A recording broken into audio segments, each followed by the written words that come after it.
আপনার কাছে মাইক্রোসফট এক্সেলে বড় একটি ডাটাবেস আসলো। এখন এই ডাটাবেস থেকে আপনাকে বলা হলো, এখানে যে স্পেন্ডিং স্কোর আছে, সেই স্কোর মোতাবেক ফ্যামিলি সাইজের যে টোটাল মেম্বারটি আছে, সেটা তুমি ডান পাশে খুব দ্রুত বের করে দাও। তোমাকে মাত্র আমি 1 মিনিট সময় দিলাম।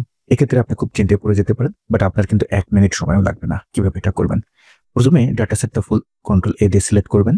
তারপরে ইনসার্ট মেনুতে চলে যাবেন, পিভট টেবিলে ক্লিক করবেন এবং যে ডায়লগ বক্সটি আসবে সেখান থেকে এক্সিস্টিং ওয়ার্কশিটে ক্লিক করবেন। লোকেশনের যে বক্সটি আছে, আপনি যেখানে টেবিলটি তৈরি করতে চাচ্ছেন সেখানে সিলেক্ট করবেন। আমি এখানে সিলেক্ট করলাম। তারপরে ওকে দিয়ে দিবেন। ডান পাশে দেখতে পারবেন পিভট টেবিলের ফিল্ড ওপেন হবে। সেখান থেকে আমরা স্পেন্ডিং স্কোরকে ধরে রো সেনে ছেড়ে দিব এবং ফ্যামিলি সাইজকে ধরে ভ্যালু সেনে ছেড়ে দেবো। আমরা যদি একটু ডান পাশে আসি, দেখুন আমাদের টেবিল তৈরি হয়ে গিয়েছে। জাস্ট রিবন থেকে ডিজাইন মেনুতে যাবেন। এই যে অ্যারোটি আছে, এখান থেকে আপনি যেই ডিজাইনটা ভালো লাগে সেটি দিয়ে দেবেন। যেমন আমি এটা দিয়ে দিলাম। ওয়াও, দেখুন আমাদের স্পেন্ডিং স্কোর মোতাবেক টোটাল ফ্যামিলি সাইজটা কিন্তু 1 মিনিটও সময় লাগলো না বের করতে।